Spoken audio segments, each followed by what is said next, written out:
Punjabi radio 'ਚ ਵੈਸੇ ਸੁਣ ਰਹੇ ਸਾਰੇ ਸਰੋਤਿਆਂ ਨੂੰ ਬਲਵਿੰਦਰ ਕੌਰ ਵੱਲੋਂ ਪਿਆਰ ਭਰੀ ਸਤਿ ਸ੍ਰੀ ਅਕਾਲ। ਤੇ ਜੀ ਪ੍ਰੋਗਰਾਮ ਖਬਰ ਤੇ ਨਜ਼ਰ ਪ੍ਰੋਗਰਾਮ ਦੇ ਵਿੱਚ ਸਾਡੇ ਨਾਲ ਹੋਣਗੇ ਬਲਤੇਜ ਪੰਨੂ। ਕੁਝ ਕੁ ਖਬਰਾਂ ਤੇ ਆਪਾਂ ਕਰਾਂਗੇ ਜੀ ਚਰਚਾ। ਖਬਰਾਂ ਤੇ ਚਰਚਾ ਕਰਨ ਤੋਂ ਪਹਿਲਾਂ ਧੰਨਵਾਦ ਕਰਨਾ ਚਾਹੁੰਦੇ ਸਾਡੇ ਸਪਾਂਸਰ ਦਾ, ਜਿਨ੍ਹਾਂ ਨੇ ਇਸ ਪ੍ਰੋਗਰਾਮ ਨੂੰ ਸਪਾਂਸਰ ਕਰਕੇ ਆਪ ਸਭ ਤੱਕ ਪਹੁੰਚਾਇਆ ਜੀ। ਦਲਵੀਰ ਸਿੰਘ ਗਿੱਲ ਲਾਈਵ ਤੋਂ, ਕਾਬਲ ਸਿੰਘ ਬੈਂਸ ਮੋਡੈਸਟੋ ਤੋਂ, ਸੁਰਿੰਦਰ ਸਿੰਘ ਕਾਲੋਂ ਰੈਂਚੋ ਕਡੋਵਾ ਤੋਂ, ਬਲਦੇਵ ਸਿੰਘ ਧਾਲੀਵਾਲ ਅਰੀਨਾ ਤੋਂ, ਸੁਰਿੰਦਰ ਕੌਰ ਧਾਮੀ ਦੇ ਪਰਿਵਾਰ ਸੀਰਜ ਤੋਂ, ਸਤਨਾਮ ਸਿੰਘ ਸ਼ੇਰਗਿੱਲ ਦੇ ਪਰਿਵਾਰ ਸੈਲਮਾ ਤੋਂ, ਨਵਜੋਤ ਕੌਰ ਕਲੋਟੀ ਦੇ ਪਰਿਵਾਰ ਚੁੱਬਾ ਸਿਟੀ ਤੋਂ, ਗੁਰਦੀਪ ਸਿੰਘ ਬਿਰਦੀ ਕਲੋਵਸ ਤੋਂ, ਖਾਲਸਾ ਇੰਸ਼ੋਰੈਂਸ ਏਜੰਸੀ ਸੈਨੋਜੇ ਤੋਂ, ਸੂਬੇਦਾਰ ਸਰਜੀਤ ਸਿੰਘ ਖੰਗੂਰਾ ਤੇ ਪਰਿਵਾਰ ਸੈਨੋਜੇ ਤੋਂ ਬਹੁਤ ਬਹੁਤ ਇਹਨਾਂ ਦੇ ਧੰਨਵਾਦੀ। ਇਹਨਾਂ ਨੇ ਇਸ ਪ੍ਰੋਗਰਾਮ ਨੂੰ ਸਪਾਂਸਰ ਕਰਕੇ ਆਪ ਸਭ ਤੱਕ ਪਹੁੰਚਾਇਆ ਜੀ। ਸਾਡੇ ਨਾਲ ਜੁੜ ਚੁੱਕੇ ਨੇ ਬਲਤੇਜ ਪੰਨੂ ਜੀ, ਸਤਿ ਸ਼੍ਰੀ ਅਕਾਲ, ਸਵਾਗਤ ਹੈ ਜੀ। ਸਤਿ ਸ਼੍ਰੀ ਅਕਾਲ ਜੀ, ਧੰਨਵਾਦ ਜੀ, ਬਹੁਤ ਮਿਹਰਬਾਨੀ। ਅਤੇ ਜੀ ਬਲਤੇਜ ਪੰਨੂ, ਸਭ ਤੋਂ ਪਹਿਲਾਂ ਤਾਂ ਆਪਾਂ ਕੇਜਰੀਵਾਲ ਦੀ ਗੱਲ ਕਰਦੇ ਹਾਂ ਕਿ ਜਿਸ ਤਰ੍ਹਾਂ ਉਹ ਪੰਜਾਬ ਦੇ ਦੌਰੇ 'ਤੇ ਆਏ ਹੋਏ ਆ ਅਤੇ ਉਹਨਾਂ ਨੇ ਇੱਕ ਬਿਆਨ ਦਿੱਤਾ ਹੈ ਕਿ 24 ਘੰਟਿਆਂ ਦੇ ਵਿੱਚ ਜੇ ਸਾਡੀ ਸਰਕਾਰ ਆਉਂਦੀ ਆ ਅਤੇ ਰੇਤਾ ਵਾਲਾ ਜਿਹੜਾ ਨਜਾਇਜ਼ ਕੰਮ ਹੋ ਰਿਹਾ ਉਸ ਨੂੰ ਠੱਲ ਪਾਈ ਜਾਊਗੀ। ਐਕਚੁਅਲੀ ਇਹ ਜਿਹੜਾ ਚੌਥਾ ਦਿਨ ਸੀਗਾ ਜੀ, ਇਹਦੇ ਵਿੱਚ ਉਹਨਾਂ ਨੇ ਜਿੱਥੇ ਇੱਕ ਖੁਦਕੁਸ਼ੀ ਕਰ ਗਿਆ ਸੀਗਾ ਜੀ ਪਰਿਵਾਰ, ਮਾਫ਼ ਕਰਨਾ, ਇੱਕ ਬੰਦਾ ਭੁਲੱਥ ਦੇ ਨੇੜੇ, ਔਰ ਉਹਦੇ ਵਾਸਤੇ ਬੀਬੀ ਜਗੀਰ ਕੌਰ ਹੋਰਾਂ ਦਾ ਜਿਹੜਾ ਬਿਆਨ ਸੀਗਾ ਉਹ ਇਹ ਸੀਗਾ ਵੀ ਚਲੋ ਉਹਦੇ ਘਰ ਦੇ ਤਾਂ ਖੁਸ਼ੀ ਮਨਾ ਰਹੇ ਆ ਕਿ ਹੁਣ ਲੱਖ ਰੁਪਈਆ ਉਹਨੂੰ ਮਿਲ ਜੂਗਾ, ਕਿ ਖੁਦਕੁਸ਼ੀ ਕੀਤੀ ਆ। ਹਾਲਾਂਕਿ ਮਿਲਿਆ ਉਹਨੂੰ ਕੱਖ ਵੀ ਨਹੀਂ ਸੀ। ਉਹਦੇ ਪਰਿਵਾਰ ਦੇ ਨਾਲ ਜਿਹੜੀ ਆ ਜੀ ਉਹਨਾਂ ਨੇ ਮੁਲਾਕਾਤ ਕੀਤੀ। ਉਸ ਤੋਂ ਇਲਾਵਾ ਉਹਨਾਂ ਨੇ ਜਿਹੜੇ ਕਾਰੋਬਾਰੀ ਨੇ ਉਹਨਾਂ ਦੇ ਨਾਲ ਇੱਕ ਮੀਟਿੰਗ ਲਾਈ, ਜਿਹੜੇ ਕਾਰੋਬਾਰੀ ਕ੍ਰਸ਼ਰ ਇੰਡਸਟਰੀ ਦੇ ਨਾਲ ਸੰਬੰਧਿਤ ਨੇ। ਉਹਨਾਂ ਨੇ ਦੱਸਿਆ ਕਿ ਪੰਜਾਬ ਦੇ ਵਿੱਚ ਗੁੰਡਾ ਟੈਕਸ ਜਿਹੜਾ ਜੀ ਉਹ ਵਸੂਲਿਆ ਜਾਂਦਾ ਉਹਨਾਂ ਤੋਂ, ਔਰ ਉਹਨਾਂ ਨੂੰ ਕੋਈ ਸਹੂਲਤ ਜਿਹੜੀ ਆ ਉਹ ਨਹੀਂ ਦਿੱਤੀ ਜਾਂਦੀ, ਜਿਹਦੇ ਕਰਕੇ ਰੇਤਾ ਦਾ ਕਾਰੋਬਾਰ ਜਿਹੜਾ ਜੀ ਉਹ ਸਾਰੇ ਦਾ ਸਾਰਾ ਕੁਝ ਲੋਕਾਂ ਦੇ ਹੱਥਾਂ ਦੇ ਵਿੱਚ ਹੀ ਆ ਗਿਆ। ਇਹਦੇ ਉੱਤੇ ਅਰਵਿੰਦ ਕੇਜਰੀਵਾਲ ਹੋਰਾਂ ਨੇ ਇਹ ਕਿਹਾ ਜੀ ਕਿ ਜੇ 17 ਦੇ ਵਿੱਚ ਵਿਧਾਨ ਸਭਾ ਦੇ ਵਿੱਚ ਉਹਨਾਂ ਦੀ ਪਾਰਟੀ ਦੀ ਜਿੱਤ ਹੁੰਦੀ ਹੈ ਤਾਂ 24 ਘੰਟਿਆਂ ਦੇ ਵਿੱਚ ਉਹ ਇਹ ਜਿਹੜਾ ਗੁੰਡਾ ਟੈਕਸ ਹੈ ਕ੍ਰਸ਼ਰ ਮਾਲਕਾਂ ਤੋਂ ਜਿਹੜਾ ਉਗਰਾਇਆ ਜਾਂਦਾ, ਇਹਨੂੰ ਬੰਦ ਕੀਤਾ ਜਿਹੜਾ ਜੀ ਉਹ ਜਾਊਗਾ। ਉਹਨਾਂ ਨੇ ਇਹ ਕਿਹਾ ਕਿ ਉਹਨਾਂ ਨੂੰ ਇੱਥੇ ਆ ਕੇ ਜਿਹੜਾ ਜੀ ਪਤਾ ਲੱਗਿਆ ਕਿ ਇੱਥੇ ਗੁੰਡਾ ਟੈਕਸ ਦਾ ਜਿਹਨੂੰ ਜਜ਼ੀਆ ਕਿਹਾ ਜਾਂਦਾ, ਉਹਦੀ ਇੰਨੀ ਜ਼ਿਆਦਾ ਇੱਥੇ ਬੋਲਬਾਲਾ ਹੈ ਕਿ ਇਹ ਲੋਕ ਸ਼ਰੇਆਮ ਪਰਚੀ ਕੱਟ ਕੇ ਜਿਹੜਾ ਜੀ ਉਹ ਗੁੰਡਾ ਟੈਕਸ ਇੱਥੋਂ ਜਿਹੜਾ ਜੀ ਉਹ ਉਗਰਾਉਂਦੇ ਨੇ। ਉਹਨਾਂ ਨੇ ਇਹ ਵੀ ਕਿਹਾ ਜੀ ਕਿ ਜਿਹੜੇ ਕੇਸ ਦਰਜ ਕੀਤੇ ਗਏ ਨੇ ਉਹ ਵੀ ਕ੍ਰਸ਼ਰ ਮਾਲਕਾਂ ਦੇ ਉੱਤੇ ਦਰਜ ਕੀਤੇ ਗਏ ਨੇ ਜਿਹੜੇ ਗੁੰਡਾ ਟੈਕਸ ਦਾ ਵਿਰੋਧ ਕਰਦੇ ਸਨ। ਉਹਨਾਂ ਨੇ ਇਹ ਕਿਹਾ ਜੀ ਕਿ ਜੇ ਉਹਨਾਂ ਦੀ ਸਰਕਾਰ ਬਣਦੀ ਆ ਤਾਂ ਇਹਦਾ ਜਿਹੜਾ ਜੀ ਦੁਬਾਰਾ ਤੋਂ ਰਿਵਿਊ ਕੀਤਾ ਜਾਊਗਾ ਸਾਰੇ ਕੇਸਾਂ ਨੂੰ, ਤੇ ਜਿਨ੍ਹਾਂ ਨੇ ਗਲਤ ਕੇਸ ਦਰਜ ਕੀਤੇ ਨੇ ਉਹਨਾਂ ਦੇ ਉੱਤੇ ਜਿਹੜਾ ਜੀ ਮਾਮਲਾ ਦਰਜ ਕੀਤਾ ਜਾਊਗਾ। ਜਿਹੜੇ ਆਫੀਸਰਸ ਨੇ ਇਹ ਸਾਰਾ ਕੁਝ ਕੀਤਾ ਜੀ। ਅੱਜ ਅਰਵਿੰਦ ਕੇਜਰੀਵਾਲ ਹੋਰਾਂ ਦੇ ਦੌਰੇ ਦਾ ਜਿਹੜਾ ਜੀ ਉਹ ਲਾਸਟ ਦਿਨ ਹੈ, ਜਦੋਂ ਕਿ ਉਹ ਮੰਡੀ ਗੋਬਿੰਦਗੜ੍ਹ ਦੇ ਵਿੱਚ ਜਿਹੜਾ ਹੈ ਜੀ ਇੱਥੇ ਬਿਜ਼ਨਸ ਭਾਈਚਾਰੇ ਨੂੰ ਜਿਹੜਾ ਮਿਲਣਗੇ, ਤੇ ਪਟਿਆਲੇ ਦੇ ਵਿੱਚ ਜਿਹੜਾ ਜੀ ਉਹਨਾਂ ਨੇ ਇੱਥੇ ਜਿਹੜੇ ਲਾਈਨਮੈਨ ਨੇ ਬੇਰੁਜ਼ਗਾਰ ਜਿਹੜੇ ਭੁੱਖ ਹੜਤਾਲ ਤੇ ਬੈਠੇ ਹੋਏ ਨੇ ਉਹਨਾਂ ਨੂੰ ਮਿਲਣਾ ਸੀਗਾ। ਪਰ ਕੁਝ ਖਬਰਾਂ ਸ਼ਾਇਦ ਇਸ ਤਰ੍ਹਾਂ ਦੀਆਂ ਆ ਰਹੀਆਂ ਨੇ ਕਿ ਇਹ ਜਿਹੜਾ ਜੀ ਉਹਨਾਂ ਦਾ ਪਟਿਆਲੇ ਵਾਲਾ ਸ਼ਾਇਦ ਜਿਹੜਾ ਕੈਂਸਲ ਹੋਊਗਾ। ਇੱਥੇ ਜਿਹੜੇ ਸੁੱਚਾ ਸਿੰਘ ਛੋਟੇਪੁਰ ਤੇ ਭਗਵੰਤ ਮਾਨ ਹੋਰੀ ਜਿਹੜਾ ਉਹ ਆਉਣਗੇ। ਸ਼ਾਇਦ ਦਿੱਲੀ ਦੇ ਵਿੱਚ ਜਿਹੜਾ ਕੋਈ ਇੱਕ ਗੰਭੀਰ ਮਾਮਲਾ ਜਿਹੜਾ ਦਰਜ ਹੋਇਆ ਜੀ, ਆਪਾਂ ਅੱਗੇ ਜਾ ਕੇ ਗੱਲ ਕਰਦੇ ਹਾਂ, ਉਸ ਮਾਮਲੇ ਦੇ ਵਿੱਚ ਮੰਤਰੀ ਮੰਡਲ ਦੀ ਜਿਹੜੀ ਮੀਟਿੰਗ ਹੈ ਉਹ ਤੁਰੰਤ ਸੱਦਣੀ ਪਈ ਹੈ, ਜਿਹਦੇ ਕਰਕੇ ਉਹਨਾਂ ਨੇ ਗੋਬਿੰਦਗੜ੍ਹ ਤੋਂ ਸ਼ਾਇਦ ਸਿੱਧੇ ਚਲੇ ਜਾਣਾ ਜੀ। ਤੇ ਅੱਗੇ ਆਪਾਂ ਕੇਜਰੀਵਾਲ ਦੀ ਦੁਆਰਾ ਗੱਲ ਕਰੀਏ ਕਿ ਉਹ ਜਿਸ ਤਰ੍ਹਾਂ ਦੌਰੇ ਤੇ ਆਏ ਹੋਏ ਆ ਤੇ ਉਹਨਾਂ ਨੂੰ ਘੇਰਨ ਲਈ ਕਾਂਗਰਸ ਹੱਥ ਕੰਡੇ ਮਾਰ ਰਹੀ ਹੈ। ਜਿਹੜਾ ਮਾਮਲਾ ਹੈ ਜੀ, ਬਿਲਕੁਲ ਕਾਂਗਰਸ ਦੇ ਵੱਲੋਂ ਅੱਜ ਸ਼ੀਲਾ ਦੀਕਸ਼ਤ ਹੋਰਾਂ ਨੂੰ ਸੱਦਿਆ ਹੋਇਆ ਜੀ, ਔਰ ਸ਼ੀਲਾ ਦੀਕਸ਼ਤ ਹੋਰਾਂ ਦੀ ਇਹ ਜਿਹੜੀ ਫੇਰੀ ਆ ਅਰਵਿੰਦ ਕੇਜਰੀਵਾਲ ਨੂੰ ਘੇਰਨ ਦੇ ਸੰਦਰਭ ਦੇ ਵਿੱਚ ਹੀ ਵੇਖੀ ਜਾ ਰਹੀ ਹੈ ਜੀ। ਔਰ ਇਸ ਤੋਂ ਇਲਾਵਾ ਕਾਂਗਰਸ ਦੇ ਵੱਲੋਂ ਜਿਹੜਾ ਜੀ ਜਿਹੜੇ ਮਾਕਨ ਨੇ, ਅਜੇ ਮਾਕਨ, ਉਹਨਾਂ ਨੂੰ ਇੱਥੇ ਜਿਹੜਾ ਸੱਦਿਆ ਗਿਆ ਸੀ। ਉਹਨਾਂ ਨੇ ਪ੍ਰੈਸ ਕਾਨਫਰੰਸ ਜਿਹੜੀ ਹੈ ਜੀ ਚੰਡੀਗੜ੍ਹ ਦੇ ਵਿੱਚ ਕੀਤੀ ਆ, ਔਰ ਉਹਨਾਂ ਨੇ ਜਿਹੜੀ 5 ਰੋਜ਼ਾ ਫੇਰੀ ਆ ਉਹਨੂੰ ਬ੍ਰੇਕਾਂ ਲਾਉਣ ਦੇ ਵਾਸਤੇ ਜਿਹੜਾ ਜੀ ਪੂਰੀ ਕੋਸ਼ਿਸ਼ ਕੀਤੀ ਆ। ਔਰ ਉਹਨਾਂ ਨੇ ਪ੍ਰੈਸ ਕਾਨਫਰੰਸ ਕਰਕੇ ਇਹ ਗੱਲ ਆਖੀ ਹੈ ਕਿ ਅਰਵਿੰਦ ਕੇਜਰੀਵਾਲ ਹੋਰੀ ਜਿਹੜੇ ਉਹਨਾਂ ਦੇ ਦਾਅਵੇ ਖੋਖਲੇ ਨੇ। ਉਹਨਾਂ ਨੇ ਇਹ ਗੱਲ ਕਹੀ ਆ ਕਿ ਲੋਕਾਂ ਨੂੰ ਜਿਹੜਾ ਜੀ ਉਹ ਵੋਟਾਂ ਦੇ ਵਾਸਤੇ ਵਰਤ ਰਹੇ ਨੇ ਅਰਵਿੰਦ ਕੇਜਰੀਵਾਲ ਹੋਰੀ, ਜਦੋਂ ਕਿ ਉਹਨਾਂ ਦੇ ਦਾਅਵੇ ਜਿਹੜੇ ਉਹ ਖੋਖਲੇ ਨੇ। ਉਹਨਾਂ ਨੇ ਕਿਹਾ ਕਿ ਦਿੱਲੀ ਦੇ ਵਿੱਚ ਉਹ ਕੁਝ ਵੀ ਉਹਨਾਂ ਦੀ ਸਰਕਾਰ ਜਿਹੜੀ ਆ ਉਹ ਨਹੀਂ ਕਰ ਸਕੀ ਔਰ ਉਹ ਝੂਠ ਬੋਲ ਰਹੇ ਨੇ ਪੰਜਾਬ ਦੇ ਵਿੱਚ ਜਿਹੜਾ ਦੀ ਇੱਥੇ ਆ ਕੇ। ਹੁਣ ਸਵਾਲ ਇਹ ਆ ਕਿ ਜਿਹੜੀ ਕਾਟ ਹੈ ਨਾ ਜੀ ਉਹ ਲੱਭ ਨਹੀਂ ਰਹੀ ਦੋਨਾਂ ਪਾਰਟੀਆਂ ਨੂੰ। ਕੱਲ ਵੀ ਆਪਾਂ ਗੱਲ ਕੀਤੀ ਸੀਗੀ, ਉਹ ਚਾਹੇ ਅਕਾਲੀ ਦਲ ਹੈ ਤੇ ਚਾਹੇ ਕਾਂਗਰਸ ਹੈ। ਪਿਛਲੇ ਤਕਰੀਬਨ ਹਫ਼ਤਾ ਹੋ ਚੱਲਿਆ ਜੀ ਔਰ ਹਫ਼ਤੇ ਦੇ ਦੌਰਾਨ ਨਾ ਤਾਂ ਅਜੇ ਤੱਕ ਸੁਖਬੀਰ ਸਿੰਘ ਬਾਦਲ ਹੋਰਾਂ ਨੇ ਕੈਪਟਨ ਅਮਰਿੰਦਰ ਸਿੰਘ ਹੋਰਾਂ ਤੇ ਕੋਈ ਹਮਲਾ ਬੋਲਿਆ, ਨਾ ਕੈਪਟਨ ਅਮਰਿੰਦਰ ਸਿੰਘ ਹੋਰਾਂ ਨੇ ਕੋਈ ਜਿਹੜਾ ਹਮਲਾ ਹੈ ਸੁਖਬੀਰ ਸਿੰਘ ਬਾਦਲ ਹੋਰਾਂ ਦੇ ਉੱਤੇ ਬੋਲਿਆ। ਦੋਨਾਂ ਦਾ ਜ਼ੋਰ ਜਿਹੜਾ ਜੀ ਉਹ ਅਰਵਿੰਦ ਕੇਜਰੀਵਾਲ ਦੇ ਉੱਤੇ ਹੀ ਲੱਗਿਆ ਹੋਇਆ ਜੀ, ਉਹਨੂੰ ਜਿਹੜਾ ਜੀ ਘੇਰਨ ਦਾ ਯਤਨ ਜਿਹੜਾ ਕਰ ਰਹੇ। ਪਰ ਸਵਾਲ ਇਹ ਹੈ ਕਿ ਮੁੱਦੇ ਇਸ ਤਰ੍ਹਾਂ ਦੇ ਨੇ ਜਿਹੜੇ ਉੱਠੇ ਨੇ ਪਿਛਲੇ ਦਿਨਾਂ ਤੋਂ ਕਿ ਉਹ ਘੇਰਿਆ ਨਹੀਂ ਜਾ ਰਿਹਾ। ਹੁਣ ਇਹ ਪਤਾ ਨਹੀਂ ਜੀ ਕਿ ਕਿੰਨੇ ਕੁ ਇਹਨੂੰ ਕਿਹਾ ਜਾ ਸਕਦਾ ਹੈ ਕਿ ਬਦਲਾਓ ਵਾਲੀ ਸਥਿਤੀ ਵੱਲ ਨੂੰ ਜਾ ਰਿਹਾ, ਪਰ ਸਭ ਤੋਂ ਪਹਿਲਾਂ ਜਿਹੜੀ ਚੀਜ਼ ਬਦਲਦੀ ਹੁੰਦੀ ਆ ਪੰਜਾਬ ਦੇ ਵਿੱਚ ਖਾਸ ਤੌਰ ਦੇ ਉੱਤੇ ਉਹ ਪੁਲਿਸ ਦਾ ਡੰਡਾ ਬਦਲਦਾ ਹੁੰਦਾ। ਬਟਾਲੇ ਦੇ ਵਿੱਚ ਜਿਹੜੇ ਭਾਜਪਾਈਏ ਜਿਹੜਾ ਵਿਰੋਧ ਕਰ ਰਹੇ ਸਨ ਅਰਵਿੰਦ ਕੇਜਰੀਵਾਲ ਹੋਰਾਂ ਦਾ, ਉਹਨਾਂ ਦੇ ਉੱਤੇ ਡਾਂਗ ਜਿਹੜੀ ਪੁਲਿਸ ਦੀ ਕੱਲ ਚੱਲੀ ਜੀ ਔਰ ਪੁਲਿਸ ਨੇ ਜਿਹੜਾ ਸੀਗਾ ਉਹ ਬੀਜੇਪੀ ਵਾਲਿਆਂ ਨੂੰ ਉੱਥੇ ਘੇਰ ਕੇ ਕੁੱਟਿਆ ਜੀ। ਜਿਹੜੇ ਅੱਜ ਫੋਟੋਆਂ ਲੱਗੀਆਂ ਨੇ, ਕੁਝ ਲੋਕ ਜਿਹੜੇ ਨੇ ਉਹਨੂੰ ਇਸ ਤਰੀਕੇ ਦੇ ਨਾਲ ਦੇਖ ਰਹੇ ਨੇ ਕਿ ਜੇ ਪੁਲਿਸ ਦਾ ਡੰਡਾ ਬਦਲ ਰਿਹਾ ਦੂਜੇ ਪਾਸੇ ਨੂੰ ਚੱਲ ਪਿਆ ਤੇ ਸ਼ਾਇਦ ਹੋ ਸਕਦਾ ਹੈ ਬਦਲਾਅ ਵੱਲ ਨੂੰ ਨਾ ਹੋਵੇ ਜੀ। ਬਿਲਕੁਲ ਜੀ, ਜਿਸ ਤਰ੍ਹਾਂ ਤੁਸੀਂ ਕਿਹਾ ਪਹਿਲਾ ਬਦਲਾਅ ਪੁਲਿਸ ਦੇ ਵਿੱਚ ਪਹਿਲਾਂ ਹੀ ਆ ਗਿਆ ਵੀ ਅਸੀਂ ਤੇ ਬਹੁਤ ਬੀਬੇ ਰਾਣੇ ਆ, ਅਸੀਂ ਤੇ ਦੂਜਿਆਂ ਨੂੰ ਕੁੱਟਦੇ ਹਾਂ। ਤੇ ਅੱਗੇ ਆਪਾਂ ਗੱਲ ਕਰਦੇ ਜੀ ਮੂਰਥਲ ਕਾਂਡ ਦੀ, ਜਾਟ ਅੰਦੋਲਨ ਦੀ, ਉਸ ਦੇ ਵਿੱਚ ਅੱਜ ਪਹਿਲਾ ਮਾਮਲਾ ਦਰਜ ਹੋਇਆ। ਇਹ ਮਾਮਲਾ ਡੇ ਬਾਈ ਡੇ ਜਿਹੜਾ ਹੈ ਜੀ ਉਹ ਨਵੇਂ ਰੂਪ ਅਖਤਿਆਰ ਜਿਹੜਾ ਜੀ ਉਹ ਕਰੀ ਜਾ ਰਿਹਾ, ਕਿਉਂਕਿ ਇਹ ਸਿੱਧਮ ਸਿੱਧਾ ਜੀ ਪ੍ਰਵਾਸੀਆਂ ਦੇ ਨਾਲ ਵੀ ਇਹ ਜੁੜ ਗਿਆ। ਆਪਾਂ ਕੱਲ ਦੇ ਪ੍ਰੋਗਰਾਮ ਦੇ ਵਿੱਚ ਗੱਲ ਕੀਤੀ ਸੀਗੀ, ਆਈ ਥਿੰਕ ਤੁਸੀਂ ਜਿਹੜਾ ਰੇਡੀਓ ਦਾ ਜਿਹੜਾ ਪੇਜ ਆ ਉਹਦੇ ਉੱਤੇ ਵੀ ਉਹ ਨਿਊਜ਼ ਜਿਹੜੀ ਆ ਉਹ ਸ਼ੇਅਰ ਕੀਤੀ ਆ ਕਿ ਕੈਨੇਡਾ ਦੇ ਨਾਲ ਇਹ ਕਿਵੇਂ ਮਾਮਲਾ ਜਿਹੜਾ ਜੀ ਉਹ ਜੁੜ ਰਿਹਾ। ਆਈ ਥਿੰਕ ਜਿਹੜੇ ਕਰੋੜਾਂ ਰੁਪਈਏ ਦੇ ਕਾਰੋਬਾਰ ਨੇ ਉਹ ਚਾਹੇ ਢਾਬਿਆਂ ਦੇ ਰੂਪ ਦੇ ਵਿੱਚ ਹੋਣ, ਚਾਹੇ ਵੱਖ-ਵੱਖ ਫੈਕਟਰੀਆਂ ਦੇ ਸ਼ੋਰੂਮ ਦੇ ਵਿੱਚ ਦੇ ਹੋਣ, ਚਾਹੇ ਉਹ ਇੰਟਰਨੈਸ਼ਨਲ ਜਿਹੜੀਆਂ ਫੂਡ ਚੇਨਸ ਨੇ ਉਹਨਾਂ ਦੇ ਹੋਣ, ਇਹ ਸਾਰੇ ਦੇ ਸਾਰੇ ਪ੍ਰਵਾਸੀਆਂ ਦੇ ਸਿਰ ਦੇ ਉੱਤੇ ਚੱਲਦੇ ਨੇ। ਤੋ ਅਣਸੁਰੱਖਿਅਤ ਜਿਹੜਾ ਜੀ ਉਹ ਪ੍ਰਵਾਸੀ ਮਹਿਸੂਸ ਕਰ ਰਹੇ ਨੇ, ਕਿਉਂਕਿ ਉਹਨਾਂ ਨੂੰ ਲਾਂਘਾ ਇਹੀ ਆ ਹਰਿਆਣੇ ਵਾਲਾ ਦਿੱਲੀ ਉਤਰਨ ਤੇ ਚੜ੍ਹਨ ਦੇ ਸਮੇਂ। ਕਹਿਣ ਨੂੰ ਪੰਜਾਬ ਦੇ ਵਿੱਚ 2 ਇੰਟਰਨੈਸ਼ਨਲ ਏਅਰਪੋਰਟ ਨੇ, ਪਰ ਇਹ ਮਾਮਲਾ ਚੰਡੀਗੜ੍ਹ ਏਅਰਪੋਰਟ ਵਾਲਾ ਤਾਂ ਹਾਈ ਕੋਰਟ 'ਚ ਫਿਰਦਾ ਹੈ ਕਿ ਇੱਥੇ ਇੰਟਰਨੈਸ਼ਨਲ ਫਲਾਈਟ ਜਿਹੜੀਆਂ ਉਹ ਆਉਣੀਆਂ ਚਾਹੀਦੀਆਂ ਨੇ। ਭਾਵ ਕਿ ਇੰਟਰਨੈਸ਼ਨਲ ਏਅਰਪੋਰਟ ਹੈਗੇ ਨੇ ਪਰ ਫਲਾਈਟਸ ਨਹੀਂ ਆਉਣਗੀਆਂ, ਕਿਉਂਕਿ ਕਰੋੜਾਂ ਅਰਬਾਂ ਰੁਪਈਏ ਦੇ ਇਹ ਕਾਰੋਬਾਰ ਨੇ ਨੈਸ਼ਨਲ ਹਾਈਵੇ ਨੰਬਰ 1 ਦੇ ਉੱਤੇ। ਪਰ ਜਿਹੋ ਜਿਹੀਆਂ ਘਟਨਾਵਾਂ ਇਹ ਵਾਪਰੀਆਂ ਨੇ ਮੂਰਥਲ ਵਾਲੀ, ਆਈ ਥਿੰਕ ਉਹਦੇ ਨਾਲ ਜਿਹੜਾ ਜੀ ਡਰ ਪ੍ਰਵਾਸੀਆਂ ਦੇ ਵਿੱਚ ਇੱਕ ਵੱਡਾ ਪਾਇਆ ਜਾ ਰਿਹਾ।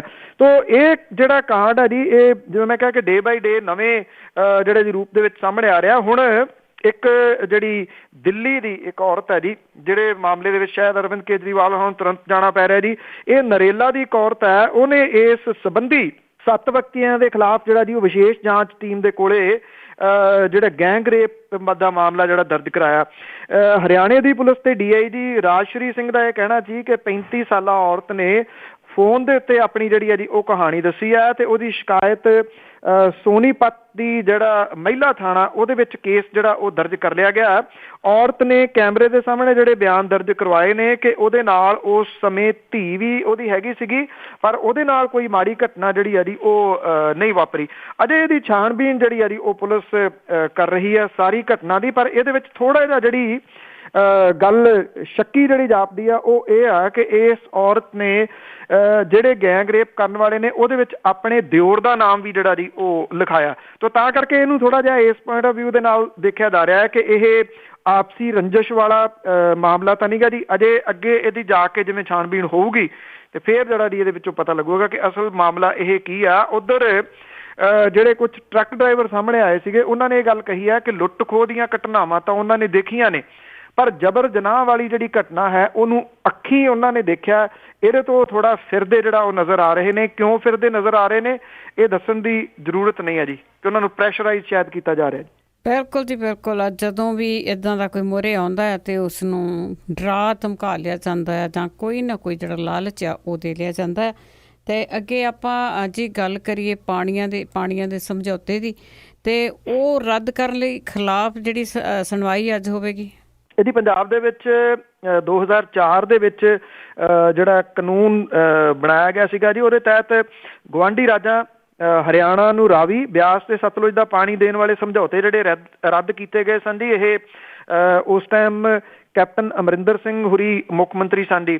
ਔਰ ਸੁਪਰੀਮ ਕੋਰਟ ਦਾ 5 ਮੈਂਬਰੀ ਸੰਵਿਧਾਨਕ ਬੈਂਚ ਦੇ ਵੱਲੋਂ ਪੰਜਾਬ ਦੇ ਵੱਲੋਂ ਜਿਹੜੇ ਪਾਣੀਆਂ ਬਾਰੇ ਸਮਝੌਤੇ ਨੂੰ ਰੱਦ ਕਰਨ ਵਾਲੇ ਕਾਨੂੰਨ ਸੰਬੰਧੀ ਰਾਸ਼ਟਰਪਤੀ ਦੇ ਵੱਲੋਂ ਜਿਹੜਾ ਸਪਸ਼ਟੀਕਰਨ ਮੰਗਿਆ ਗਿਆ ਸੀਗਾ, ਉਹਦੇ ਉੱਤੇ ਸੁਣਵਾਈ ਜਿਹੜੀ ਆ ਜੀ ਉਹ ਹੋਣੀ ਆ। ਔਰ ਬੜੀ ਇਹ ਅਹਿਮ ਜਿਹੜਾ ਦਿਨ ਹੋਊਗਾ ਜੀ। ਸੁਪਰੀਮ ਕੋਰਟ ਇਸ ਮਾਮਲੇ ਦੇ ਉੱਤੇ ਰਾਸ਼ਟਰਪਤੀ ਨੂੰ ਕੀ ਸਲਾਹ ਜਿਹੜੀ ਆ ਜੀ ਉਹ ਦਿੰਦੀ ਹੈ, ਕਿਉਂਕਿ ਰਾਸ਼ਟਰਪਤੀ ਹੋਰਾਂ ਦੇ ਕੋਲੇ ਇਹ ਮਾਮਲਾ ਜਿਹੜਾ ਉਹ ਵਿਚਾਰ ਅਧੀਨ ਹੈ। ਹਰਿਆਣਾ ਦੇ additional advocate general Anil Grover ਨੇ ਇਸ ਮਾਮਲੇ ਦੇ ਉੱਤੇ ਛੇਤੀ ਸੁਣਵਾਈ ਦੀ ਅਪੀਲ ਕੀਤੀ ਸੀ, ਜਿਹਦੇ ਉੱਤੇ ਚੀਫ ਜਸਟਿਸ TS ਠਾਕਰ ਨੇ ਇਹਦੇ ਵਾਸਤੇ 5 ਮੈਂਬਰੀ ਸੰਵਿਧਾਨਕ ਬੈਂਚ ਜਿਹੜਾ ਉਹ ਕਾਇਮ ਕੀਤਾ ਸੀਗਾ। ਜਸਟਿਸ ਅਨਿਲ R ਦਵੇ ਦੀ ਅਗਵਾਈ ਦੇ ਵਿੱਚ ਇਹ ਜਿਹੜਾ ਬੈਂਚ ਸੀਗਾ ਜੀ, ਇਹਦੇ ਵਿੱਚ 4 ਜਿਹੜੇ ਉਹ ਜਸਟਿਸ ਹੋਰ ਸ਼ਾਮਿਲ ਕੀਤੇ ਗਏ ਨੇ। ਕੈਪਟਨ ਅਮਰਿੰਦਰ ਸਿੰਘ ਹੋਰਾਂ ਨੇ 12 ਜੁਲਾਈ 2004 ਦੇ ਵਿੱਚ ਰਾਜ ਦੀ ਵਿਧਾਨ ਸਭਾ ਦੇ ਵਿੱਚ ਇਹ ਬਿੱਲ ਤੁਰੰਤ ਲਿਆ ਕੇ ਜਿਹੜਾ ਸੀਗਾ ਜੀ ਉਹ ਪਾਸ ਕਰ ਦਿੱਤਾ ਸੀਗਾ। ਉਦੋਂ ਦੇ ਰਾਜਪਾਲ OP ਵਰਮਾ ਨੇ ਉਸੇ ਰਾਤ ਇਹਦੇ ਉੱਤੇ ਸਹੀ ਪਾ ਕੇ ਇਹਨੂੰ ਕਾਨੂੰਨ ਦਾ ਰੂਪ ਜਿਹੜਾ ਉਹ ਦੇ ਦਿੱਤਾ ਸੀਗਾ।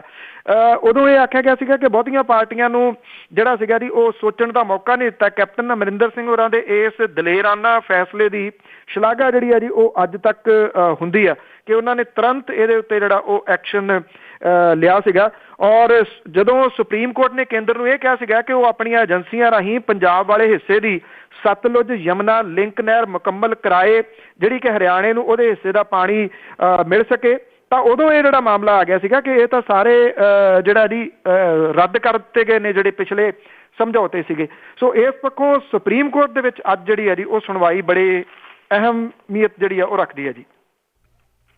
ਅੱਜ ਹੀ ਤੇ ਅੱਗੇ ਆਪਾਂ ਕਈ ਵਾਰ ਗੱਲ ਕੀਤੀ ਆ, ਵਿਆਹਾਂ ਦੇ ਵਿੱਚ ਗੋਲੀਆਂ ਚੱਲਦੀਆਂ, ਕੋਈ ਨਾ ਕੋਈ ਵਿਚਾਰਾ ਫੁੰਡਿਆ ਜਾਂਦਾ ਹੈ ਜਿਹੜਾ ਕੰਮ ਕਾਜ ਕਰਦਾ ਹੈ, ਤੇ ਇਹ ਘਟਨਾ ਥੋੜੀ ਹੋਰ ਤਰ੍ਹਾਂ ਦੀ ਆ ਜੀ ਕਿ ਜਿਹੜੀ ਇੱਕ ਗੋਲੀ ਤਾਂ ਚੱਲੀ ਆ ਅਤੇ ਔਰਤ ਨੂੰ ਗੋਲੀ ਮਾਰੀ ਗਈ ਆ ਜੀ। ਵਿਆਹਾਂ ਦੇ ਉੱਤੇ ਐਕਚੁਅਲੀ ਅਸਲੇ ਦੀ ਨਾਲ ਲਿਜਾਣਾ ਤੇ ਅਸਲੇ ਦੀ ਜਿਹੜੀ ਵਰਤੋਂ ਆ ਉਹਦੇ ਨਾਲ ਹੀ ਜੁੜੀ ਹੋਈ ਆ, ਪਰ ਇੰਨਾ ਜ਼ਰੂਰ ਆ ਜੀ ਕਿ ਦਿਮਾਗ ਜਿਹੜੇ ਨੇ ਉਹ ਕਿੰਨੇ ਕੁ ਖਰਾਬ ਨੇ, ਕਿਉਂਕਿ ਗੀਤ ਹੀ ਉੱਦਾਂ ਦੇ ਨੇ। ਤੁਸੀਂ ਕੋਈ ਗੀਤ ਜਿਹੜਾ ਜੀ ਉਹ ਪੰਜਾਬੀ ਦਾ ਸੁਣ ਲਓ, ਉਹਦੇ ਵਿੱਚ ਅਸਲਾ, ਗੋਲੀਆਂ, ਜੱਟਵਾਦ ਜਿਹੜਾ ਜੀ ਉਹੀ ਭਾਰੂ ਆ, ਤੇ ਕਿਤੇ ਨਾ ਕਿਤੇ ਇਹਨਾਂ ਚੀਜ਼ਾਂ ਦਾ ਅਸਰ ਤਾਂ ਜਿਹੜਾ ਜੀ ਉਹ ਹੁੰਦਾ ਹੀ ਆ ਸਮਾਜਿਕ ਤੌਰ ਦੇ ਉੱਤੇ।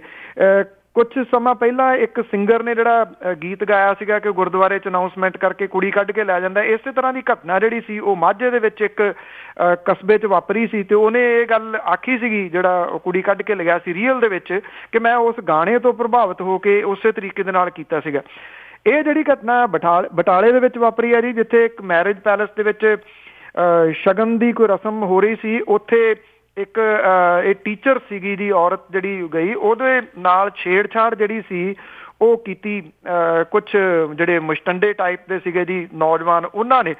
ਔਰ ਜਦੋਂ ਉਹਨੇ ਵਿਰੋਧ ਕੀਤਾ ਇਹਦਾ, ਤਾਂ ਉਹ ਜਿਹੜੇ ਸੀਗੇ ਜੀ ਦੁਬਾਰਾ ਫੇਰ ਉਹਦੇ ਕੋਲੇ ਆ ਗਏ। ਰੁਪਿੰਦਰ ਕੌਰ ਇਹਦਾ ਨਾਮ ਦੱਸਿਆ ਜਾਂਦਾ ਜੀ, 32 ਸਾਲਾਂ ਦੀ ਇਹ ਸੀਗੀ, ਵਡਾਲਾ ਗ੍ਰੰਥੀਆਂ ਸਕੂਲ ਦੇ ਵਿੱਚ ਇਹ ਟੀਚਰ ਸੀਗੀ। ਮੁੰਡੇ ਜਿਹੜੇ ਸੀ ਉਹਦੇ ਨੇੜੇ ਆ ਕੇ ਉਹਨਾਂ ਨੇ ਫੇਰ ਛੇੜਖਾਨੀ ਕੀਤੀ। ਜਦੋਂ ਉਹਨੇ ਫੇਰ ਵਿਰੋਧ ਕੀਤਾ ਤਾਂ ਉਹਨਾਂ ਦੇ ਵਿੱਚੋਂ ਇੱਕ ਨੇ ਜਿਹੜਾ ਸੀਗਾ ਉਹ ਪਿਸਟਲ ਕੱਢ ਲਿਆ। ਰੁਪਿੰਦਰ ਕੌਰ ਨੂੰ ਜਿਹੜੀ ਸੀਗੀ ਜੀ ਉਹ ਗੋਲੀ ਮਾਰਤੀ, ਸਿਰਫ ਇਸ ਕਰਕੇ ਕਿ ਉਹਨੇ ਛੇੜਛਾੜ ਦੀ ਜਿਹੜੀ ਘਟਨਾ ਸੀ ਉਹਦਾ ਵਿਰੋਧ ਕੀਤਾ ਸੀਗਾ। ਇਹ ਦੋ ਜਿਹੜੇ ਨੌਜਵਾਨ ਨੇ ਉਹਨਾਂ ਨੂੰ ਗ੍ਰਿਫਤਾਰ ਕੀਤਾ ਗਿਆ। 32 ਬੋਰ ਦਾ ਪਿਸਟਲ ਵੀ ਜਿਹੜਾ ਜੀ ਉਹ ਬਰਾਮਦ ਉਹਨਾਂ ਤੋਂ ਕਰ ਲਿਆ ਗਿਆ। ਜਿਹੜੀ ਰੁਪਿੰਦਰ ਕੌਰ ਸੀਗੀ ਜੀ ਉਹਦੀ ਘਟਨਾ ਵਾਲੀ ਥਾਂ ਦੇ ਉੱਤੇ ਹੀ ਡੈਥ ਜਿਹੜੀ ਉਹ ਹੋ ਗਈ ਜੀ। ਤੇ ਅੱਗੇ ਗੱਲ ਕਰਦੇ ਹਾਂ ਜੀ ਕਿ ਕੁਝ ਕੁ ਦਿਨਾਂ ਬਾਅਦ ਜਿਹੜਾ ਸਿੱਧੂ ਜੋੜਾ ਆ ਉਹ ਖਬਰਾਂ ਦੇ ਵਿੱਚ ਰਹਿੰਦਾ ਆ, ਪਰ ਹੁਣ ਕਹਿੰਦੇ ਜਿਹੜੀ BJP ਆ ਉਹ ਬੜੀ ਚਿੰਤਾ ਕਰ ਰਹੀ ਹੈ ਨਵਜੋਤ ਸਿੱਧੂ ਦੇ ਭਵਿੱਖ ਨੂੰ ਲੈ ਕੇ। ਜਿਹੜੀ ਹੈ ਜੀ ਐਕਚੁਅਲੀ ਕਿਉਂਕਿ ਜਦੋਂ ਨਵਜੋਤ ਸਿੱਧੂ ਦੀ ਗੱਲ ਆਉਂਦੀ ਹੈ ਜਾਂ ਨਵਜੋਤ ਕੌਰ ਸਿੱਧੂ ਦੀ ਗੱਲ ਆਉਂਦੀ ਹੈ, BJP ਦੇ ਵਿੱਚ ਤਾਂ ਘੁਸਰ ਮੁਸਰ ਤੇ ਚਰਚਾ ਤਾਂ ਛਿੜਦੀ ਹੈ, ਪੰਜਾਬ ਦੇ ਵਿੱਚ ਜ਼ਿਆਦਾ ਜਰਾ ਛਿੜ ਜਾਂਦੀ ਹੈ, ਕਿਉਂਕਿ ਇਹ ਜਿਹੜਾ ਜੋੜਾ ਹੈ ਜੀ ਨਵਜੋਤ ਸਿੱਧੂ ਜੋੜਾ, ਇਹ ਪੰਜਾਬ ਦੇ ਸਿਆਸਤ ਦੇ ਨਾਲ ਹੀ ਜੁੜਿਆ ਹੋਇਆ। ਨਵਜੋਤ ਸਿੰਘ ਸਿੱਧੂ ਹੋਰੀ ਤਾਂ ਖਾਮੋਸ਼ ਨੇ, ਉਹ ਤਾਂ ਬੋਲਦੇ ਨਹੀਂ। ਨਵਜੋਤ ਕੌਰ ਸਿੱਧੂ ਜਿਹੜੀ ਹੈ ਜੀ ਉਹ ਚੌਕੇ ਛੱਕੇ ਜ਼ਰੂਰ ਮਾਰੀ ਜਾਂਦੀ ਹੈ ਰੋਜ਼। ਤੋ ਇਹਨਾਂ ਦਿਨਾਂ ਦੇ ਵਿੱਚ ਜਿਹੜੀ ਹੈ ਜੀ ਉਹ ਚਰਚਾ ਇਸ ਗੱਲ ਨੂੰ ਲੈ ਕੇ ਹੈ ਕਿ ਅਗਲੇ ਮਹੀਨੇ ਦੇ ਵਿੱਚ ਰਾਜ ਸਭਾ ਦੀ ਚੋਣ ਜਿਹੜੀ ਹੈ ਜੀ ਉਹ ਹੋਣੀ ਆ। 5 ਸੀਟਾਂ ਨੇ ਪੰਜਾਬ ਦੇ ਵਿੱਚ ਜੀ ਰਾਜ ਸਭਾ ਦੀਆਂ। 21 ਮਾਰਚ ਨੂੰ ਇਹਦੀ ਚੋਣ ਹੋਣੀ ਆ। ਇਹਨਾਂ 5 ਸੀਟਾਂ ਦੇ ਵਿੱਚੋਂ ਭਾਰਤੀ ਜਨਤਾ ਪਾਰਟੀ ਦੇ ਹਿੱਸੇ ਇੱਕ ਸੀਟ ਆਉਣੀ ਆ, ਜਿਹੜੀ ਇਸ ਵੇਲੇ ਭਾਜਪਾ ਆਗੂ ਅਵਿਨਾਸ਼ ਰਾਏ ਖੰਨਾ ਦੇ ਕੋਲੇ ਆ। ਔਰ ਉਹ ਇਸ ਸੀਟ ਦੇ ਲਈ ਦੁਬਾਰਾ ਦਾਅਵੇਦਾਰ ਜਿਹੜੇ ਦੱਸੇ ਜਾਂਦੇ ਨੇ। ਇਹ ਕਿਹਾ ਜਾ ਰਿਹਾ ਜੀ ਕਿ ਇੱਥੇ ਥੋੜ੍ਹਾ ਜਿਹਾ ਜਿਹੜਾ ਪੇਚਾ ਪੈ ਰਿਹਾ ਇਸ ਗੱਲ ਦਾ ਕਿ ਜੇ ਅਵਿਨਾਸ਼ ਰਾਏ ਖੰਨਾ ਨੂੰ ਇਹ ਰਾਜ ਸਭਾ ਦੀ ਸੀਟ ਮਿਲ ਜਾਂਦੀ ਆ ਤਾਂ ਫਿਰ ਨਵਜੋਤ ਸਿੰਘ ਸਿੱਧੂ ਨੂੰ ਜਿਹੜੀ ਹੈ ਜੀ ਇਹ ਟਿਕਟ ਮਿਲਣੀ ਮੁਸ਼ਕਿਲ ਆ। ਔਰ ਇਹ ਵੀ ਕਿਹਾ ਜਾ ਰਿਹਾ ਜੀ ਕਿ ਜਿਹੜੇ ਅਵਿਨਾਸ਼ ਰਾਏ ਖੰਨਾ ਨੇ ਉਹਨਾਂ ਨੂੰ ਪੰਜਾਬ ਭਾਜਪਾ ਦਾ ਪ੍ਰਧਾਨ ਬਣਾਇਆ ਜਾ ਸਕਦਾ ਹੈ। ਜੇ ਉਹਨਾਂ ਨੂੰ ਪ੍ਰਧਾਨ ਬਣਾਇਆ ਜਾਂਦਾ ਤੇ ਫਿਰ ਉਹਨਾਂ ਕੋਲੋਂ ਇਹ ਰਾਜ ਸਭਾ ਦੀ ਜਿਹੜੀ ਸੀਟ ਆ ਉਹ ਲੈ ਕੇ ਨਵਜੋਤ ਸਿੰਘ ਸਿੱਧੂ ਨੂੰ ਜਿਹੜੀ ਆ ਉਹ ਦਿੱਤੀ ਜਾ ਸਕਦੀ ਆ। ਹੁਣ ਸਵਾਲ ਜਿਹੜਾ ਜੀ ਇਹਦੇ ਨਾਲ ਆ ਕੇ ਇਹ ਜੁੜ ਜਾਂਦਾ ਹੈ ਕਿ ਜੇ ਨਵਜੋਤ ਸਿੰਘ ਸਿੱਧੂ ਹੋਰਾਂ ਨੂੰ ਰਾਜ ਸਭਾ ਦੀ ਸੀਟ ਮਿਲਦੀ ਆ, ਇਹ ਭਾਰਤੀ ਜਨਤਾ ਪਾਰਟੀ ਦਿੰਦੀ ਆ, ਤਾਂ ਫਿਰ ਜਿਹੜਾ ਜੀ ਉਦੋਂ ਬਾਅਦ ਨਵਜੋਤ ਕੌਰ ਸਿੱਧੂ ਜਿਹੜੇ ਨੇ ਉਹਨਾਂ ਦਾ ਸਟੈਂਡ ਕੀ ਰਹੂਗਾ? ਕਿਉਂਕਿ ਅਜੇ ਤੱਕ ਤਾਂ ਭਾਰਤੀ ਜਨਤਾ ਪਾਰਟੀ ਇਹ ਕਹਿੰਦੀ ਆ ਕਿ ਅਕਾਲੀ ਦਲ ਦੇ ਨਾਲ ਉਹਨੇ ਮਿਲ ਕੇ ਚੋਣ ਲੜਨੀ ਹੈ, ਜਦੋਂ ਕਿ ਨਵਜੋਤ ਕੌਰ ਸਿੱਧੂ ਹੋਰੀ ਇਹ ਐਲਾਨ ਕਰ ਚੁੱਕੇ ਨੇ ਕਿ ਜੇ ਅਕਾਲੀ ਬੀਜੇਪੀ ਇਕੱਠੇ ਜਿਹੜੇ ਆ ਉਹ ਰਲ ਕੇ ਚੋਣ ਲੜਦੇ ਨੇ ਤਾਂ ਉਹ ਕਿਸੇ ਵੀ ਹਾਲਤ ਦੇ ਵਿੱਚ ਚੋਣ ਮੈਦਾਨ ਦੇ ਵਿੱਚ ਜਿਹੜਾ ਉਹ ਨਹੀਂ ਹੋਣਗੇ। ਉਹ ਇਹ ਵੀ ਕਹਿੰਦੇ ਨੇ ਕਿ ਉਹਨਾਂ ਦੇ ਵਾਸਤੇ ਆਪਸ਼ਨ ਜਿਹੜੀਆਂ ਨੇ ਉਹ ਖੁੱਲੀਆਂ ਨੇ। ਅਗਲੇ ਜਿਹੜੇ 2 ਕੁ ਹਫ਼ਤੇ ਨੇ ਉਹ ਇਸ ਪੱਖੋਂ ਬੜੇ ਵੇਖਣ ਵਾਲੇ ਜਿਹੜੇ ਰਹਿਣਗੇ ਕਿ ਕੀ ਨਵਜੋਤ ਸਿੰਘ ਸਿੱਧੂ ਹੋਰਾਂ ਦਾ ਗੁਣਾ ਜਿਹੜਾ ਜੀ ਉਹ ਪੈਂਦਾ ਰਾਜ ਸਭਾ ਵਾਲੀ ਸੀਟ ਦੇ ਉੱਤੇ। ਜੇ ਨਹੀਂ ਪੈਂਦਾ ਤਾਂ ਫਿਰ ਪੈਂਤੜਾ ਜਿਹੜਾ ਉਹ ਕੀ ਉਹ ਨਵਜੋਤ ਕੌਰ ਸਿੱਧੂ ਦੇ ਰੂਪ ਦੇ ਵਿੱਚ ਲੈਣਗੇ ਜਾਂ ਨਵਜੋਤ ਸਿੰਘ ਸਿੱਧੂ ਹੋਰੀ ਜਿਹੜੇ ਨੇ ਇਹ ਦੋਨੋਂ ਰਲ ਕੇ ਜਿਹੜੇ ਆ ਜੀ ਕਿਸੇ ਹੋਰ ਪਾਰਟੀ ਵੱਲ ਨੂੰ ਰੁਖ ਜਿਹੜਾ ਜੀ ਉਹ ਕਰਨਗੇ। ਜਿਹੜੀਆਂ ਦੂਜੀਆਂ ਪਾਰਟੀਆਂ ਨੇ ਉਹ ਵੀ ਇਹਦੇ ਉੱਤੇ ਨੇੜੇ ਤੋਂ ਨਿਗਾਹ ਜਿਹੜੀ ਆ ਉਹ ਰੱਖ ਰਹੀਆਂ ਨੇ, ਕਿਉਂਕਿ ਚਰਚਾ ਪਿਛਲੇ ਦਿਨਾਂ ਦੇ ਵਿੱਚ ਜਿੱਥੇ ਆਮ ਆਦਮੀ ਪਾਰਟੀ ਦੇ ਨਾਲ ਹੁੰਦੀ ਰਹੀ ਹੈ ਕਿ ਨਵਜੋਤ ਕੌਰ ਸਿੱਧੂ ਹੋਰੀ ਜਿਹੜੇ ਜਾਂ ਸਿੱਧੂ ਜੋੜਾ ਜਿਹੜਾ ਜੀ ਉਹ ਆਮ ਆਦਮੀ ਪਾਰਟੀ 'ਚ ਸ਼ਾਮਲ ਹੋ ਸਕਦਾ ਹੈ। ਨਾਲ ਦੀ ਨਾਲ ਪਿਛਲੇ ਕੁਝ ਦਿਨਾਂ ਤੋਂ ਚਰਚਾ ਇਹ ਵੀ ਜਿਹੜੀ ਚੱਲਦੀ ਰਹੀ ਹੈ ਕਿ ਉਹ ਕਾਂਗਰਸ ਵੱਲ ਨੂੰ ਵੀ ਉਡਾਰੀ ਮਾਰ ਸਕਦਾ ਜੀ। ਮਤਲਬ ਕਿ ਉਹਨੇ ਉਡਾਰੀ ਮਾਰਨੀ ਹੈ, ਕਿਤੇ ਵੀ ਮਾਰ ਸਕਦੇ ਆ। ਤੇ ਅੱਗੇ ਆਪਾਂ ਪੰਜਾਬ ਦੀ ਗੱਲ ਕਰਦੇ ਹਾਂ। ਸਦਾ ਹੀ ਕੋਈ ਨਾ ਕੋਈ ਜਿਹੜੀ ਖੁਦਕਸ਼ੀ ਆ ਪੰਜਾਬ ਦੇ ਵਿੱਚ ਗੱਲ ਕਰਦੇ, ਪਰ ਅੱਜ ਇੱਕ ਮਹਾਰਾਸ਼ਟਰ ਦੀ ਗੱਲ ਕਰਦੇ ਹਾਂ ਕਿ ਬੜਾ ਹੌਲਨਾਕ ਕੀਤਾ ਕਿ ਪਰਿਵਾਰ ਦੇ 14 ਜੀਆਂ ਨੂੰ ਹਲਾਕ ਕਰਕੇ ਆਪਣੇ ਆਪ ਨੂੰ ਖੁਦਕਸ਼ੀ ਕਰ ਲਈ। ਨਹੀਂ ਜੀ, ਖੁਦਕੁਸ਼ੀਆਂ ਵਾਲੇ ਮਾਮਲੇ 'ਚ ਤਾਂ ਪੰਜਾਬ ਵੀ ਪਿੱਛੇ ਨਹੀਂ। ਇਹ ਵੱਖਰਾ ਆ ਥੋੜ੍ਹਾ ਜਿਹਾ ਕਿ ਜਿਹੜੇ ਕਰਜ਼ੇ ਥੱਲੇ ਦੱਬੇ ਕਿਸਾਨ ਨੇ ਉਹਨਾਂ ਨੇ ਖੁਦਕੁਸ਼ੀਆਂ ਕੀਤੀਆਂ ਜੀ 2 ਪੰਜਾਬ ਦੇ ਵਿੱਚ ਵੀ। ਇਹ ਜਿਹੜਾ ਬੋਹਾ ਦੇ ਵਿੱਚ ਪੈਂਦਾ ਇੱਕ ਸੈਦੇ ਵਾਲਾ, ਔਰ ਇੱਕ ਜਿਹੜਾ ਜੀ ਇਸੇ ਹੀ ਏਰੀਏ ਦੇ ਵਿੱਚ ਮਾਨਸੇ ਦੇ ਵਿੱਚ ਜਿਹੜਾ ਜੀ ਉਹ ਪੈਂਦਾ, ਜਿੱਥੇ 2 ਖੁਦਕੁਸ਼ੀਆਂ ਹੋਈਆਂ ਨੇ। ਪਰ ਜਿਹੜੀ ਖਬਰ ਦਾ ਤੁਸੀਂ ਪੁੱਛ ਰਹੇ ਹੋ ਜੀ ਜ਼ਿਕਰ, ਇਹ ਐਕਚੁਅਲੀ ਮਹਾਰਾਸ਼ਟਰ ਦੀ ਅੱਜ ਬਿਲਕੁਲ ਹਸਨੇਨ ਅਨਵਰ ਵਾਰੇਕਰ ਆ, 35 ਸਾਲਾਂ ਦਾ, ਜਿਹਨੇ ਨੀਂਦ ਦੀਆਂ ਗੋਲੀਆਂ ਖਵਾਤੀਆਂ ਦੀ ਆਪਣੇ ਪਰਿਵਾਰ ਦੇ ਮੈਂਬਰਾਂ ਨੂੰ, ਆਪਣੇ ਮਾਂ ਪਿਓ, ਘਰਵਾਲੀ, ਬੱਚਿਆਂ ਸਣੇ 14 ਜੀਆਂ ਦੀ ਉਹਨੇ ਗਲ ਵੱਧ ਕੇ ਜਿਹੜੀ ਜੀ ਉਹਨਾਂ ਦੀ ਹੱਤਿਆ ਕਰਤੀ। ਬਾਅਦ ਦੇ ਵਿੱਚ ਆਪ ਜਿਹੜਾ ਸੀ ਉਹਨੇ ਫਾਹਾ ਲੈ ਲਿਆ ਜੀ। 7 ਬੱਚਿਆਂ, 6 ਔਰਤਾਂ ਤੇ ਦੋਸ਼ੀ ਦਾ ਜਿਹੜਾ ਪਿਓ ਆ ਜੀ, ਉਹਨਾਂ ਸਾਰਿਆਂ ਦੀ ਜਿਹੜੀਆਂ ਡੈਡ ਬੋਡੀਜ਼ ਨੇ ਉਹ ਪੋਸਟਮਾਰਟਮ ਉਹਨਾਂ ਦਾ ਕਰਵਾਇਆ ਗਿਆ ਜੀ। ਔਰ ਸਭ ਤੋਂ ਘੱਟ ਉਮਰ ਦੀ ਹਸਨੈਨ ਦੀ 3 ਮਹੀਨਿਆਂ ਦੀ ਧੀ ਸੀ, ਉਹਦੇ ਉੱਤੇ ਵੀ ਉਹਨੇ ਜਿਹੜਾ ਜੀ ਕਿਸੇ ਕਿਸਮ ਦਾ ਰਹਿਮ ਨਹੀਂ ਕੀਤਾ, ਬਲਕਿ ਉਹਦੀ ਵੀ ਜਿਹੜਾ ਗਲ ਕੱਟ ਕੇ ਉਹਨੇ ਹੱਤਿਆ ਜਿਹੜੀ ਉਹ ਕਰ ਦਿੱਤੀ। ਔਰ ਉਹਦੀ ਜਿਹੜੀ ਡੈਡ ਬੋਡੀ ਆਪਣੀ ਹੈ ਜੀ ਉਹ 2 ਮੰਜ਼ਿਲਾ ਮਕਾਨ ਦੇ ਵਿੱਚੋਂ ਮਿਲੀ, ਜਿੱਥੇ ਉਹਨੇ ਉਹਦੇ ਹੱਥ ਦੇ ਵਿੱਚ ਉਹ ਚਾਕੂ ਸੀਗਾ ਜਿਹਦੇ ਨਾਲ ਉਹਨੇ ਸਾਰੇ ਪਰਿਵਾਰ ਦੇ ਜੀਅ ਜਿਹੜੇ ਉਹ ਮਾਰੇ, ਔਰ ਖੁਦ ਉਹਨੇ ਫਾਹਾ ਜਿਹੜਾ ਜੀ ਉਹ ਲੈ ਲਿਆ। ਅਜੇ ਤੱਕ ਇਹ ਨਹੀਂ ਪਤਾ ਜੀ ਕਿ ਕਾਰਨ ਜਿਹੜਾ ਇਹਦੇ ਪਿੱਛੇ ਕੀ ਰਿਹਾ, ਕੀ ਗਰੀਬੀ ਜਾਂ ਫਿਰ ਉਹ ਕੋਈ ਮੈਂਟਲੀ ਅਪਸੈਟ ਸੀਗਾ ਜਾਂ ਕੋਈ ਲੜਾਈ ਝਗੜਾ ਜਿਹੜਾ ਘਰ ਦੇ ਵਿੱਚ ਹੋਇਆ, ਇਹਦਾ ਕੁਝ ਵੀ ਜਿਹੜਾ ਜੀ ਉਹ ਅਜੇ ਪਤਾ ਨਹੀਂ ਲੱਗਿਆ ਜੀ। ਪਰ ਜਿਹੜੀਆਂ ਖਬਰਾਂ ਆ ਇਹ ਬੜੀਆਂ ਦਰਦਨਾਕ ਨੇ ਜੀ। ਤੇ ਅੱਗੇ ਆਪਾਂ ਭਾਰਤ ਮਹਾਨ ਦੀ ਗੱਲ ਕਰੀਏ ਕਿ ਪਿਛਲੇ 1 ਸਾਲ ਤੋਂ ਦੇਸ਼ ਧਰੋਹੀ ਤੇ ਜਿਹੜੇ ਦੇਸ਼ ਭਗਤ ਆ ਉਹਨਾਂ ਦਾ ਵਿੱਚ ਬੜਾ ਟਕਰਾਅ ਚੱਲ ਰਿਹਾ ਆ, ਤੇ ਰਾਹੁਲ ਗਾਂਧੀ ਤੇ ਕੇਜਰੀਵਾਲ ਤੇ ਦੇਸ਼ ਧਰੋਹੀ ਦਾ ਮਾਮਲਾ ਦਰਜ ਹੋਵੇਗਾ। ਬਿਲਕੁਲ ਜੀ, ਇਹ ਹੈਦਰਾਬਾਦ ਦੇ ਵਿੱਚ ਹੋਇਆ ਜੀ। ਔਰ ਪੁਲਿਸ ਨੇ ਜਿਹੜੀ ਹੈ ਜੀ JNU ਵਿਵਾਦ ਦੇ ਵਿੱਚ ਕਾਂਗਰਸ ਦੇ ਮੀਤ ਪ੍ਰਧਾਨ ਰਾਹੁਲ ਗਾਂਧੀ, ਦਿੱਲੀ ਦੇ ਮੁੱਖ ਮੰਤਰੀ ਅਰਵਿੰਦ ਕੇਜਰੀਵਾਲ, CPM ਦੇ ਜਨਰਲ ਸਕੱਤਰ ਸੀਤਾਰਾਮ ਯੇਚੂਰੀ, ਕਾਂਗਰਸ ਦੇ ਨੇਤਾ ਆਨੰਦ ਸ਼ਰਮਾ, ਅਜੇ ਮਾਕਨ, CPI ਦੇ D ਰਾਜਾ ਤੇ JDU ਦੇ KC ਤਿਆਗੀ ਸਣੇ 9 ਦੇ ਖਿਲਾਫ ਦੇਸ਼ ਧਰੋਹ ਦਾ ਕੇਸ ਜਿਹੜਾ ਜੀ ਉਹ ਦਰਜ ਕਰਤਾ। ਇੱਕ ਵਕੀਲ ਜਿਹੜਾ ਜੀ ਜਨਾਰਦਨ ਗੌੜ, ਉਹਦੀ ਸ਼ਿਕਾਇਤ ਦੇ ਉੱਤੇ ਜਿਹੜੀ ਹੈਦਰਾਬਾਦ ਦੀ ਇਹ ਅਦਾਲਤ ਹੈ ਉਹਨੇ ਮੁਕੱਦਮਾ ਜਿਹੜਾ ਉਹ ਦਰਜ ਕਰਨ ਦੇ ਹੁਕਮ ਜਿਹੜੇ ਨੇ ਉਹ ਦਿੱਤੇ ਨੇ ਜੀ। ਔਰ JNU ਦੇ ਵਿਦਿਆਰਥੀ ਨੇਤਾ ਜਿਹੜਾ ਕਨਈਆ ਕੁਮਾਰ ਉਮਰ ਖਾਲਿਦ ਵਿਰੁੱਧ ਵੀ ਦੇਸ਼ ਧਰੋਹ ਦਾ ਕੇਸ ਜਿਹੜਾ ਜੀ ਉਹ ਦਰਜ ਕੀਤਾ ਹੋਇਆ। ਹੁਣ ਸਵਾਲ ਇਹਦੇ ਵਿੱਚ ਇਹ ਆ ਜਾਂਦਾ ਜੀ ਕਿ ਜਿਵੇਂ ਤੁਸੀਂ ਕਿਹਾ ਕਿ ਦੇਸ਼ ਪ੍ਰੇਮੀ ਤੇ ਦੇਸ਼ ਧਰੋਹ ਵਾਲਾ ਜਿਹੜਾ ਜੀ ਉਹ ਮੁੱਦਾ ਬੜਾ ਚੱਲ ਰਿਹਾ ਕਿ ਕੌਣ ਦੇਸ਼ ਪ੍ਰੇਮੀ ਆ, ਕੌਣ ਦੇਸ਼ ਧਰੋਹੀ ਆ। ਜਿਹੜੀਆਂ ਪਾਰਟੀਆਂ ਦੇ ਨਾਮ ਤੁਹਾਨੂੰ ਮੈਂ ਦੱਸੇ ਨੇ ਜੀ, ਜੇ ਇਹਨਾਂ ਦੀ ਗੱਲ ਕਰੀਏ ਤਾਂ ਮੇਰਾ ਖਿਆਲ ਇਹੋ ਲੱਗਦਾ ਜੀ ਕਿ ਇੱਕ ਜਿਹੜੀ ਪਾਰਟੀ ਆ ਉਹਨੂੰ ਛੱਡ ਕੇ ਬਾਕੀ ਸਾਰੇ ਜਿਹੜੇ ਉਹ ਦੇਸ਼ ਧਰੋਹੀ ਨੇ, ਤੇ ਇੱਕ ਜਿਹੜੀ ਪਾਰਟੀ ਆ ਜੀ ਦੇਸ਼ ਪ੍ਰੇਮੀ ਸਿਰਫ ਉਹੀ ਰਹਿ ਗਈ ਹੈ ਜੀ। ਬਿਲਕੁਲ ਜੀ, ਭਗਵਾਂ ਬ੍ਰਿਗੇਡ ਹੀ ਜਿਹੜਾ ਆ ਉਹ ਕੱਲਾ ਦੇਸ਼ ਪ੍ਰੇਮੀ ਰਹਿ ਗਿਆ ਤੇ ਅਖੀਰ ਦੇ ਵਿੱਚ ਆਜ਼ਨਾਵਾ ਕਿ ਕੱਲ ਕੁੱਟਿਆ ਪਾਕ ਨੂੰ ਟੀਮ ਇੰਡੀਆ, ਸਾਰੇ ਮੁਲਕ ਨੂੰ ਆ ਗਿਆ ਜੋਸ਼ ਮੀਆਂ। ਕੱਲ ਕੁੱਟਿਆ ਪਾਕ ਨੂੰ ਟੀਮ ਇੰਡੀਆ, ਸਾਰੇ ਮੁਲਕ ਨੂੰ ਆ ਗਿਆ ਜੋਸ਼ ਮੀਆਂ। ਪਾਕ ਅੰਦਰ ਤਿਆਰੀ ਸੀ ਜਸ਼ਨ ਵਾਲੀ, ਉਧਰ ਉੱਡ ਗਏ ਉਹਨਾਂ ਦੇ ਹੋਸ਼ ਮੀਆਂ। ਪਿਆ ਰਿਹਾ ਸੀ ਜਸ਼ਨ ਦਾ ਬੈਂਡ ਵਾਜਾ, ਹੋਇਆ ਪਿਆ ਸੀ ਦੇਸ਼ ਖਾਮੋਸ਼ ਮੀਆਂ। ਮਿਲਿਆ ਭੰਡ ਦਾ ਕੋਈ ਸੀ ਬਾਲਰਾਂ ਨੂੰ, ਕੋਈ ਬੈਟਿੰਗ ਦਾ ਕੱਢਦਾ ਦੋਸ਼ ਮੀਆਂ। ਕਿਧਰੇ ਨਿਕਲ ਨਤੀਜਾ ਜੇ ਉਲਟ ਜਾਂਦਾ, ਅਸੀਂ ਰੋਣਾ ਸੀ ਉਹਨਾਂ ਫਿਰ ਹੱਸਣਾ ਸੀ। ਕਿਧਰੇ ਨਿਕਲ ਨਤੀਜਾ ਜੇ ਉਲਟ ਜਾਂਦਾ, ਅਸੀਂ ਰੋਣਾ ਸੀ ਉਹਨਾਂ ਫਿਰ ਹੱਸਣਾ ਸੀ। ਕਾਣੀ ਕੌਡੀ ਦੀ ਜਿਨ੍ਹਾਂ ਨੂੰ ਅਕਲ ਹੈ ਨਹੀਂ, ਨੁਕਸ ਉਹਨਾਂ ਨੇ ਟੀਮ ਵਿੱਚ ਦੱਸਣਾ ਸੀ। ਜੀ ਜੀ ਜੀ, ਬਹੁਤ ਬਹੁਤ ਧੰਨਵਾਦ ਜੀ, ਮਿਹਰਬਾਨੀ ਜੀ, ਥੈਂਕ ਯੂ, ਸਤਿ ਸ਼੍ਰੀ ਅਕਾਲ। ਸਤਿ ਸ਼੍ਰੀ ਅਕਾਲ। ਸਰੋਤੇ, ਇਹ ਸਨ ਬਲਤੇਜ ਪੰਨੂ ਜੋ ਸਾਡੇ ਨਾਲ ਜੁੜਦੇ ਨੇ ਤੇ ਕਰਦੇ ਨੇ ਕੁਝ ਖਬਰਾਂ। ਹੁਣ ਅਗਲੇ ਬੁਲਟਨ ਤੱਕ ਬਲਵਿੰਦਰ ਕੌਰ ਵੱਲੋਂ ਵੀ ਆਪ ਸਭ ਨੂੰ ਹੀ ਪਿਆਰ ਭਰੀ ਸਤਿ ਸ਼੍ਰੀ ਅਕਾਲ।